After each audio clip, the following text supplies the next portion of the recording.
It's Carlos Sainz, who, by the way, a couple races ago was complaining about somebody intimidating him. Now all of That's a so sudden, true. he's over here trying to intimidate the young fella.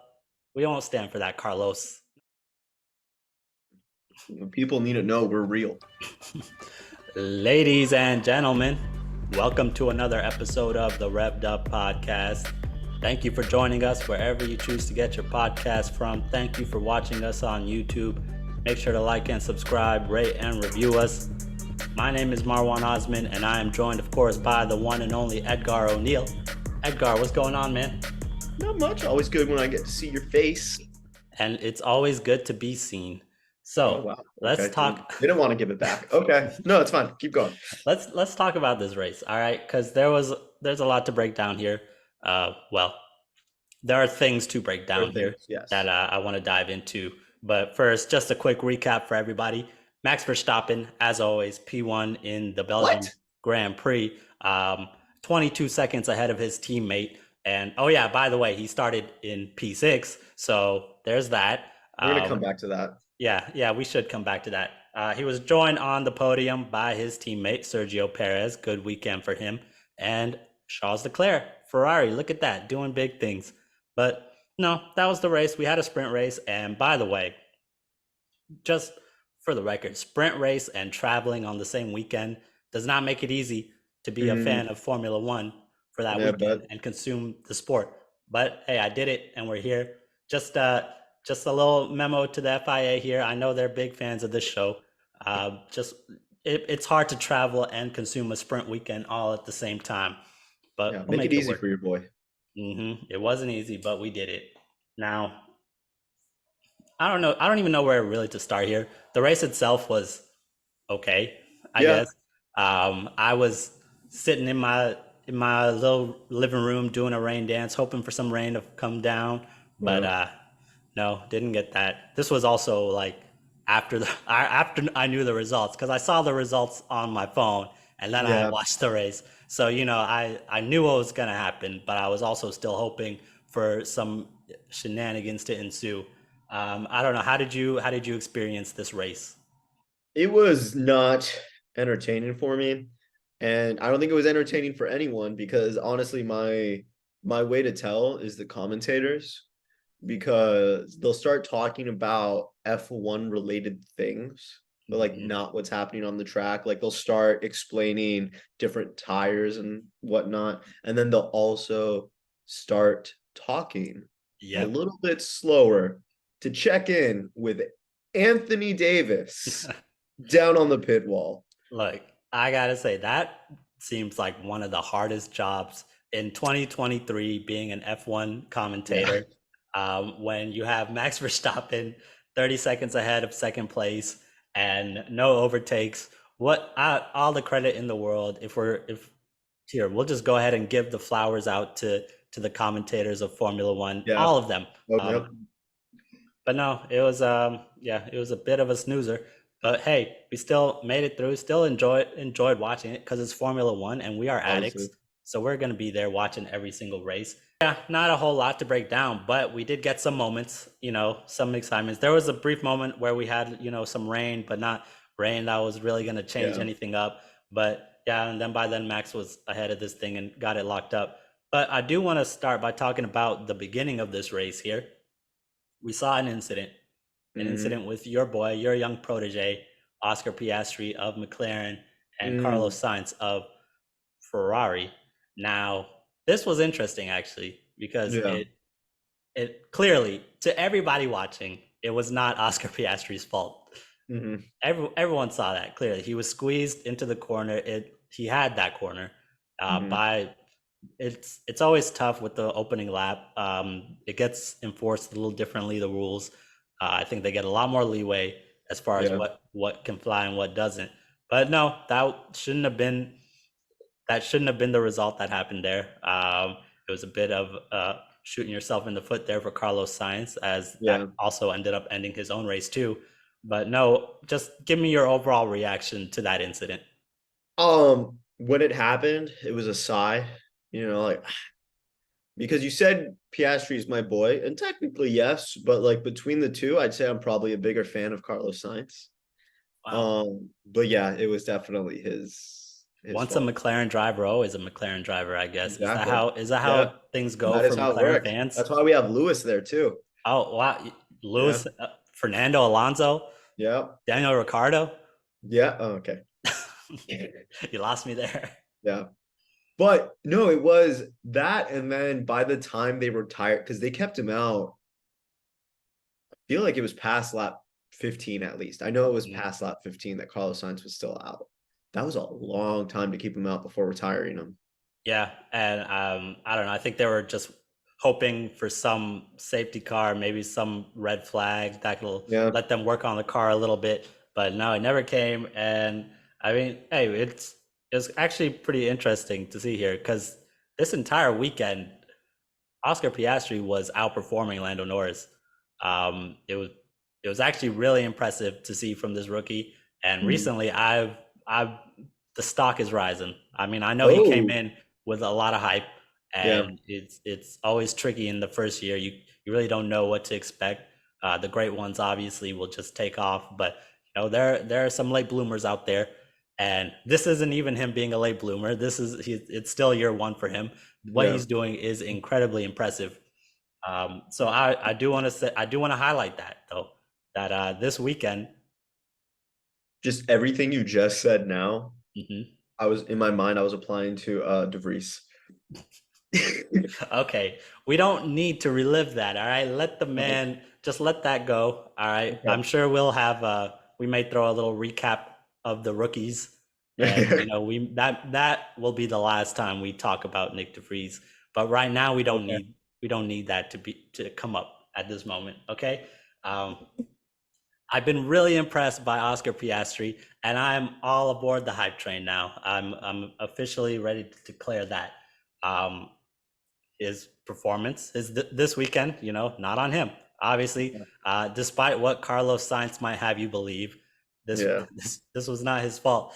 And when I was just reading those quotes and seeing what was going on there, I was like, hey, don't let this old man bully you, Oscar Piastri.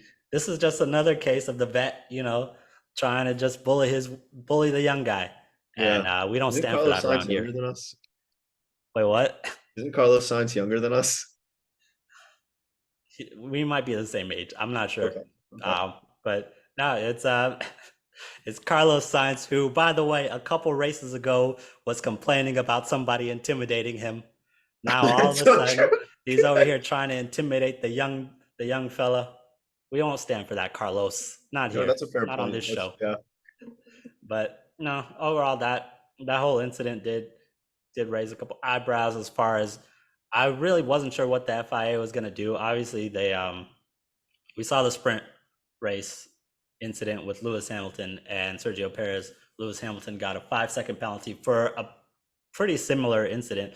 Honestly, the damage to Sergio's car was honestly the same as the damage we saw in Carlos Sainz's car, but 5 second penalty for Lewis Hamilton. I think they kind of just let it sort itself out. You know, Oscar Piastri was out of the race. Carlos Sainz eventually was out of the race. They kind of just threw their hands up, be like, what else do we need to do here? Yeah. And the answer was nothing because yeah, it all worked out for them. Well, we did have a sprint race at least, and that alone was honestly. I just want to focus on the podium for the sprint race. Okay. Max Verstappen, Oscar Piastri, Pierre Gasly. Yeah. That is quite the podium. And Yeah. honestly, we're gonna have a segment here for bold predictions, um, and we're Yeah. gonna I'm gonna allude to that. You know, just remember this conversation later when when we give our bold predictions for the second half of the season. There was another McLaren driver out there by the name of Lando Norris. Any thoughts on his performance? I I mean he still finished in the points.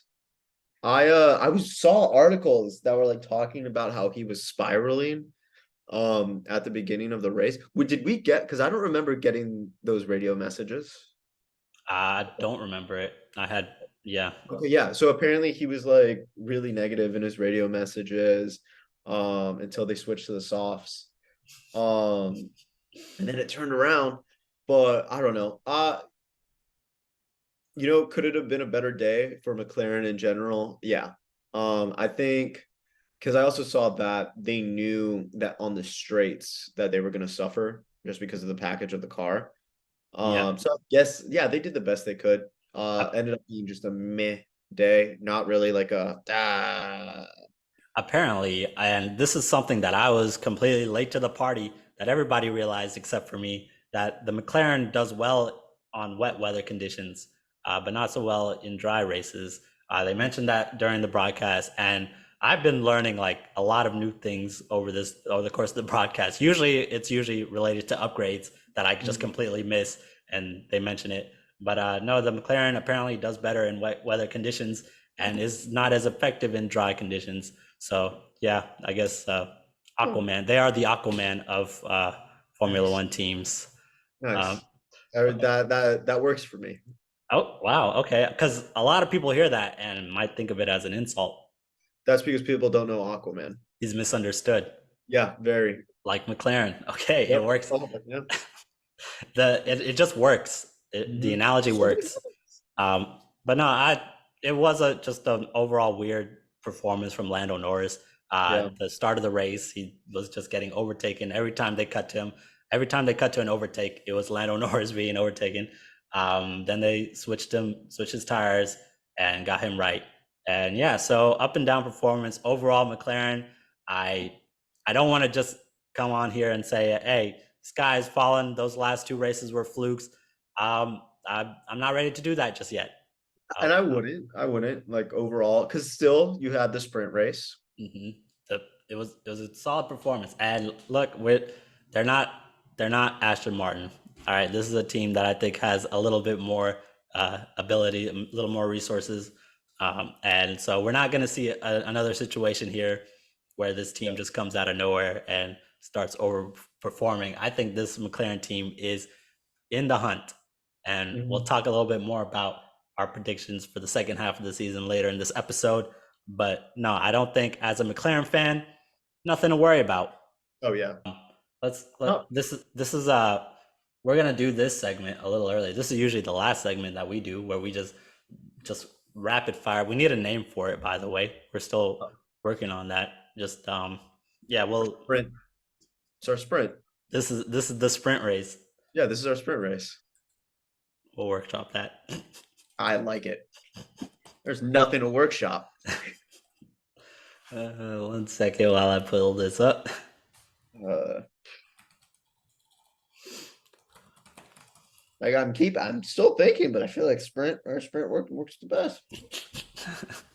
It was solid, but we can't just go with the first thing that we come up with. We can when it's awesome. All right, so let's talk about this. Now, another team that I want to talk about really quick would be AlphaTauri.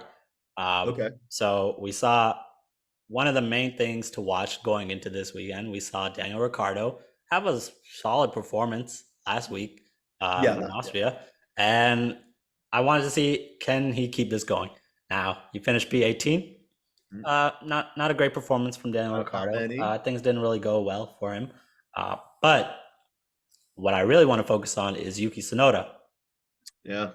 because I think right now, as far as stock rising, obviously you have Oscar Piastri, but right there with him, I would put Yuki Tsunoda in that conversation. In Now, terms of stock rising or like skill, stock or rising. I think just that. the future, as far as brightest futures in this formula, we have Oscar Piastri, and I would put Yuki Tsunoda somewhere in that category. I think this season. Now, the only reason I'm saying that is because of the car that he's driving. Yeah. If he's clearly outperforming the car that he's in. Yeah. AlphaTauri just gets the scraps from Red Bull, both in terms of the car and like the personnel to put that car together. Yeah. They're trying their best, all right. Yeah. But no, he's overperforming. I would say Yuki Tsunoda has been really impressive this season and this past race. So I ask you this: Mhm. next year, Yuki Tsunoda, is he in an AlphaTauri? Ooh, that is a good question. Yes. Now, Well, actually, technically, no, because they're rebranding next year, aren't they? that's true. Yeah. All right, so technically, no, he won't be in an Yeah. AlphaTauri. Uh, I'm willing to go, and I'm just gonna throw this out there. This isn't even my bold prediction. I'm just gonna throw this out here. Yuki Tsunoda will not be in an AlphaTauri next year. All right. Now, that's not to say he will definitely be in a Red Bull, But uh, he's just not gonna be an AlphaTauri. but I think he has shown that one of these teams out here, maybe Alpine, has you know there's something going on there, right? Yeah. I don't think we got a chance to talk about this with Otmar Oh and yeah, no, we the haven't. team strategist. They're out. Yeah. We're entering that phase of the season where it's becoming a little bit like musical chairs. You know, But if eagle-eared viewers or listeners remember on a certain last episode, that point about Otmar was raised. So I'm giving myself flowers. Yeah. honestly, that was actually a pretty honestly one of the best predictions you've ever made. Yeah. It, It's just like, Mhm. when does the shoe drop? And apparently very quickly. Yep. And yeah, I don't even remember what I said, but my immediate reaction to that was okay. It's kind of indifferent. And Yeah. like that's just kind of how I view Alpine at the moment. It's just does anybody Yeah. like root for Alpine? Are there Alpine fans out there?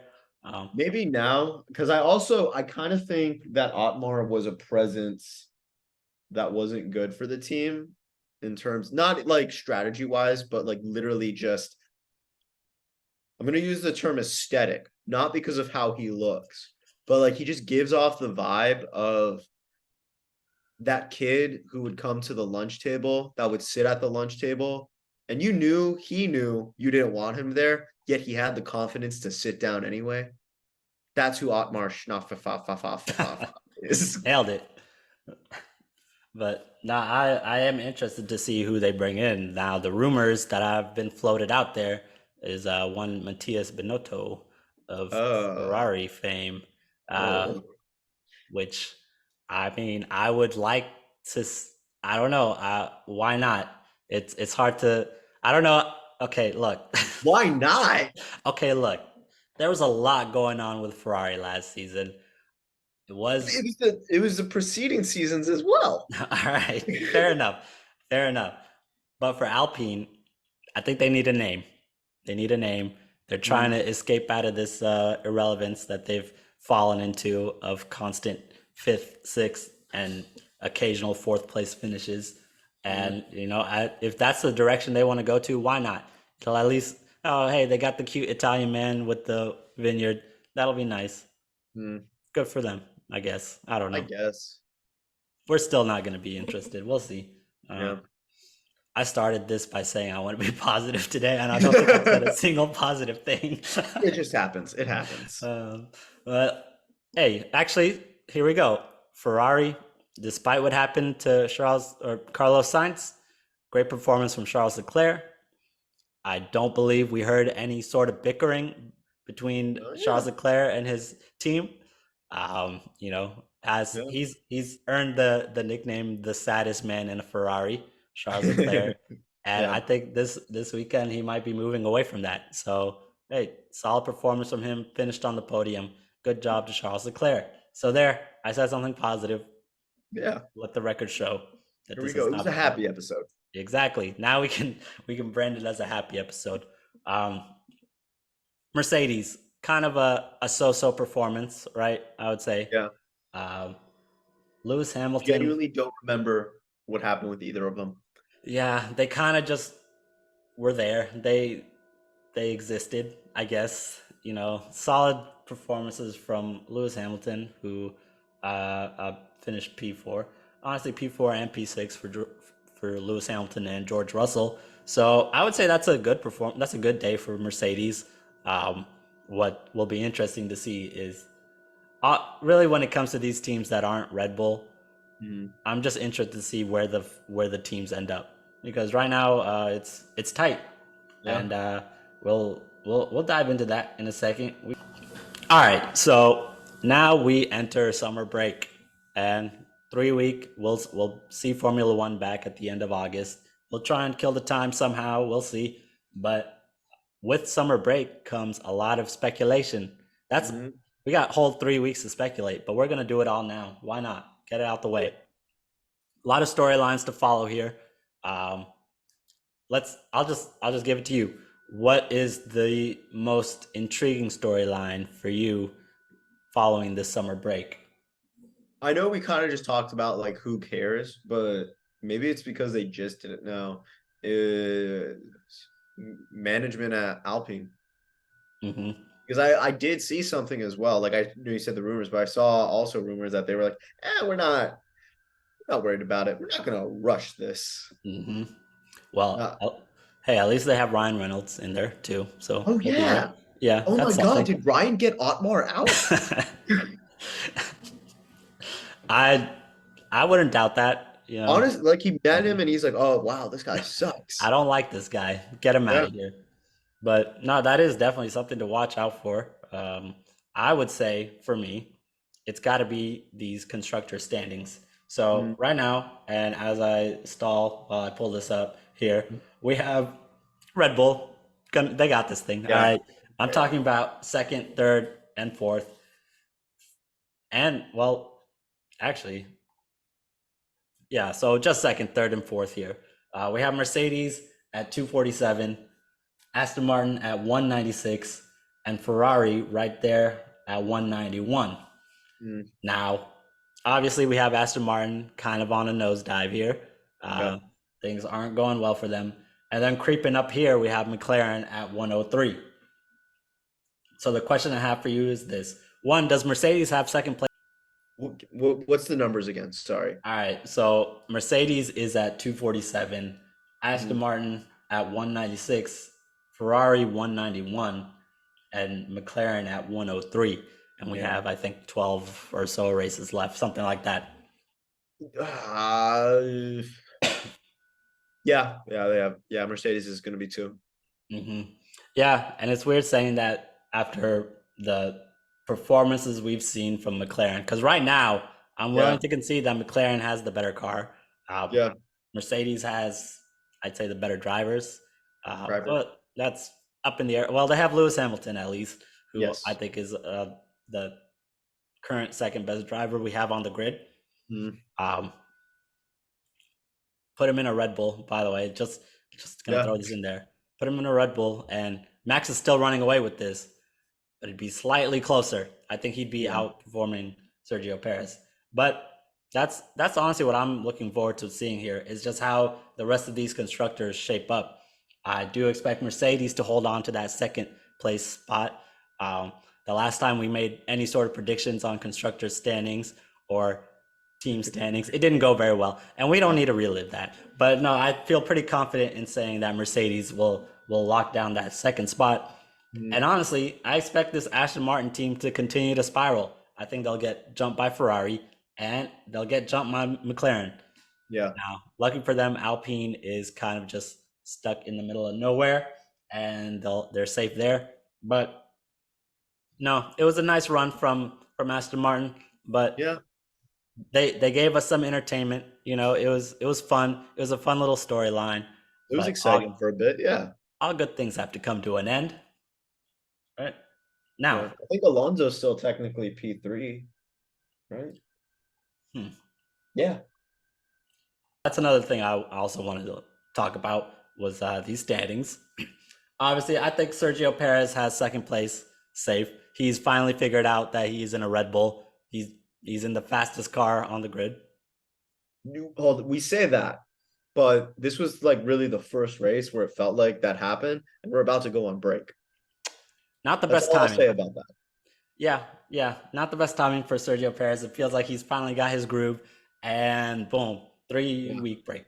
But no, I think he'll hold on to that second place spot. The question becomes now is Lewis and Fernando Alonso. They're right there, 149 and 148. Fernando in third, Lewis in fourth. No. Now, Lewis is taking it.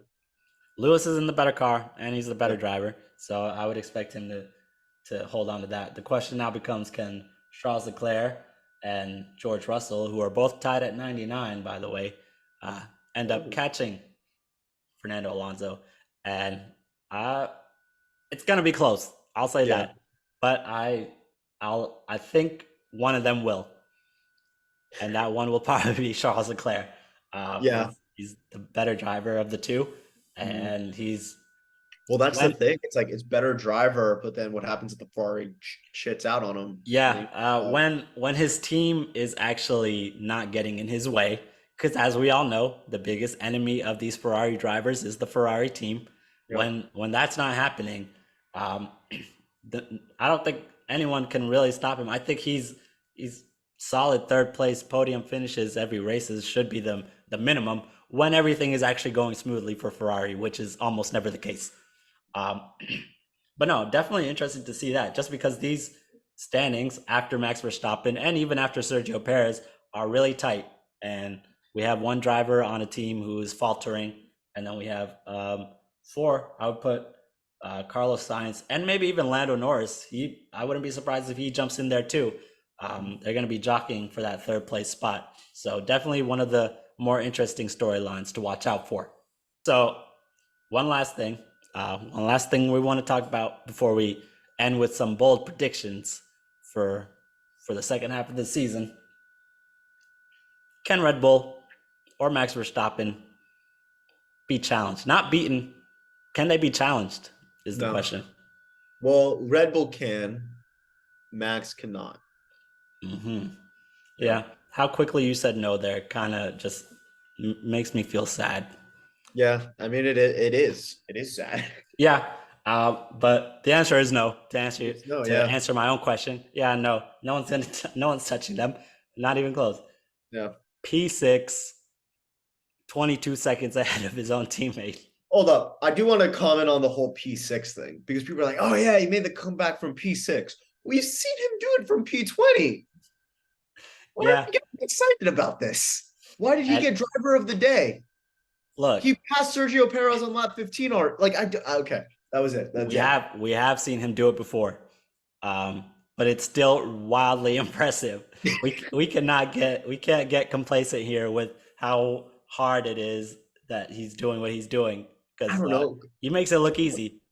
Because you're looking at because I guess maybe I'm looking at it now as like when I forget who said it already, where he's making the other cars look like F2 cars. Toto Wolff said that. Yeah, and so now it's like that's just Oh man. like LeBron playing against middle schoolers. Oh man, hearing the other drivers talk and teams just talk about Red Bull, Yeah. it's making it worse. All right, guys, we know they're better than you. You don't have to say it. All right, but no. Before we wrap up here, we got ourselves a summer break, and once Formula One comes back, who knows where this thing is gonna go? But that is why we are here to speculate wildly and give out some bold predictions. And now, I alluded to this earlier. Max Verstappen, Oscar Piastri, and Pierre Gasly on a podium for the sprint race. Mhm. I predict that we will get that same podium for a normal race. Oh, Maybe to take it a step further, Las Vegas. okay. I think with a new race comes a whole lot of uncertainty, and we're going to see that at Las Vegas, where we get a wild podium there. And that is my bold take. Now, All right. it may not be in that order, but I think we'll see that podium again. All right. I think Gasly is going to get the Red Bull seat. Wow, Yeah. I Gasly. think it's Oh, going to be announced over summer break. I don't think they're going to give Sergio Perez a chance. And if not Gasly, I think they're going to announce the second Red Bull driver over summer break. I don't think it's going to be Perez. wow. So we both kind of just written off Sergio Perez. We were talking about how great of a weekend he just had, and Yeah, now we're I talking was. about and now we're talking about his replacement already. Man, Yeah. but yeah, those are our bold predictions. Are they actually going to come true? Yes. Yes. Yes, they Yeah. are. Ladies and gentlemen, that concludes another episode of the Revved Up Podcast. We try and do this thing following every episode. We try and I messed up. Okay. Hey, it's Ah, okay. yeah. Ladies and gentlemen, that concludes another episode of the Revved Up Podcast. We try to do this thing following every race. We'll be here again in 3 weeks or so following the Dutch Grand Prix. Until then, we'll see you later. Bye. Yeah.